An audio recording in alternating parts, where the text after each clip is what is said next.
সুপ্রিয় দর্শক, আপনারা দেখতে পাচ্ছেন যে একের পর এক বিভিন্ন হসপিটালে কিন্তু অগ্নিসংযোগ দিয়ে বিভিন্ন দুর্ঘটনার শিকার হচ্ছে বাংলাদেশ।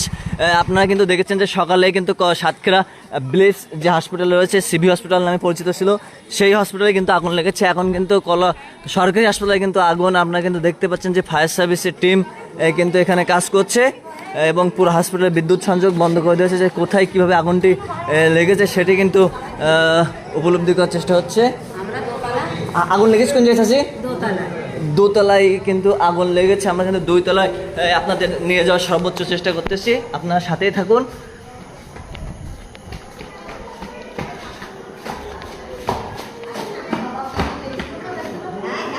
আগুন লেগেছে কোন পাশে ভাই?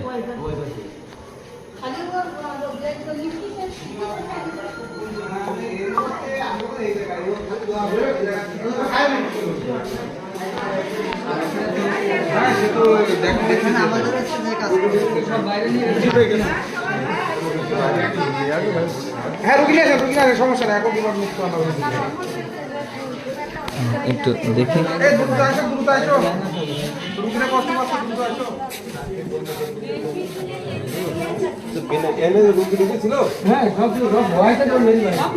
একটি সার্কিট বাস্ট হয়ে আগুন লাগছে।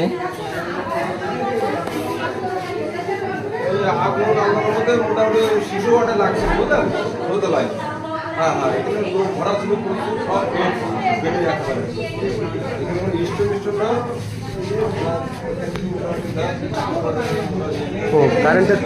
এখানে কিন্তু কলো হাসপাতালে ডাক্তার ডাক্তার বাপ্পি কুমার রয়েছেন। আমরা তার সাথে কথা বলছি। আসলে আগুনটি লাগছে কিভাবে, কি আপনার সেটা কি বুঝলেন? আগুন হলে আমাদের যে বোর্ড ছিল, এখান থেকে আমরা ওই যে কারেন্টের লাইন মানে আমরা ফোন চার্জ দিই অথবা অক্সিজেন সিলিন্ডার চালাই, সেখানে কোনোভাবে শর্ট সার্কিট করে আগুন লাগছে। তো আসলে উপরওয়ালা অশেষ রহমতে আমাদের আসলে এখানে তেমন হয়নি। আর আমাদের ফায়ার সার্ভিস ভাইরা খুব দ্রুত রেসপন্স করেছেন। সবাইকে ধন্যবাদ, আমাদেরকেও ধন্যবাদ জানাই। আমরা এখন আশঙ্কামুক্তই আছি। আচ্ছা দর্শক, আপনারা কিন্তু দেখতে পেলেন যে কিন্তু কলো হাসপাতালে ডাক্তার ডাক্তার বাপ্পি কুমার তিনি কিন্তু জানিয়েছেন যে এখন কোনো আশঙ্কা নাই, আশঙ্কা মুক্ত হয়েছে এবং কিন্তু একটি বোর্ড বাস্ট হয়ে কিন্তু শর্ট সার্কিটের ঘটনা ঘটছিল। এখানে শিশু ওয়ার্ড বা গাইনি ওয়ার্ড যেটি বলা হয়, সেটাতে কিন্তু রোগী ছিল, পর্যাপ্ত রোগী থাকার কারণেই কিন্তু হাসপাতালে সাধারণ জনগণের মধ্যে একটু আতঙ্ক সৃষ্টি বা ভয় কাজ করেছে।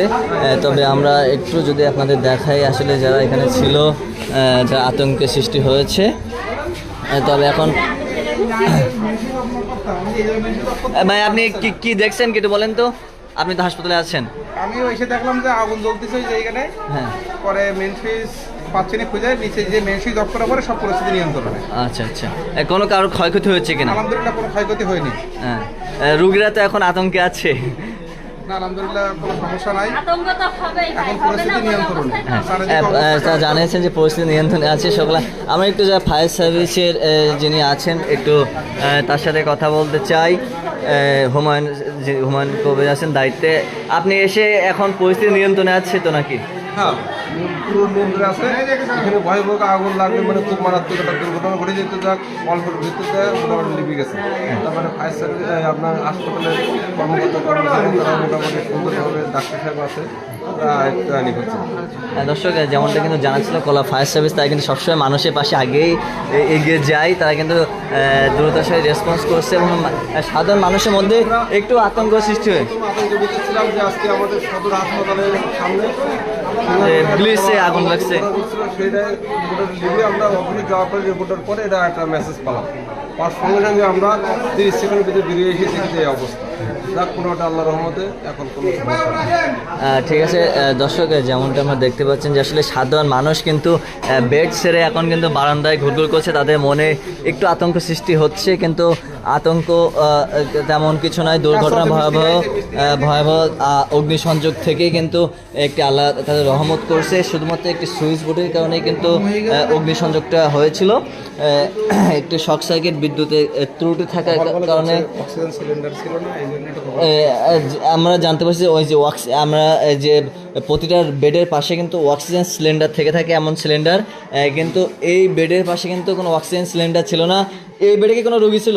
না, এবারে রুগী ছিল। এই বেডে রোগী ছিল না। মিস্ত্রি চলে আসছে, সমস্যা নেই। আপনারা দেখতে পাচ্ছেন ইতিমধ্যে কিন্তু ইলেকট্রিশিয়ান চলে আসছে, খুবই দ্রুততার সহিত কার্যক্রম হচ্ছে যেহেতু বোর্ডটি নষ্ট হয়েছে। তবে আপনারা যারা লাইভে আছেন তাদের উদ্দেশ্যে আবারও জানিয়ে রাখি, ইতিমধ্যে কিন্তু কোনো ক্ষতির শঙ্কা হয়নি বা ক্ষতি আশঙ্কা হয়নি। তবে একটি বড় একটি দুর্ঘটনা ঘটতে পারত যত সময় যদি বিহিত না করা হতো, তাহলে কিন্তু বড় একটি দুর্ঘটনা ঘটতে পারত বলে আশঙ্কা করছেন। তো এই ছিল সর্বশেষ কলেজ সরকারি হাসপাতাল থেকে।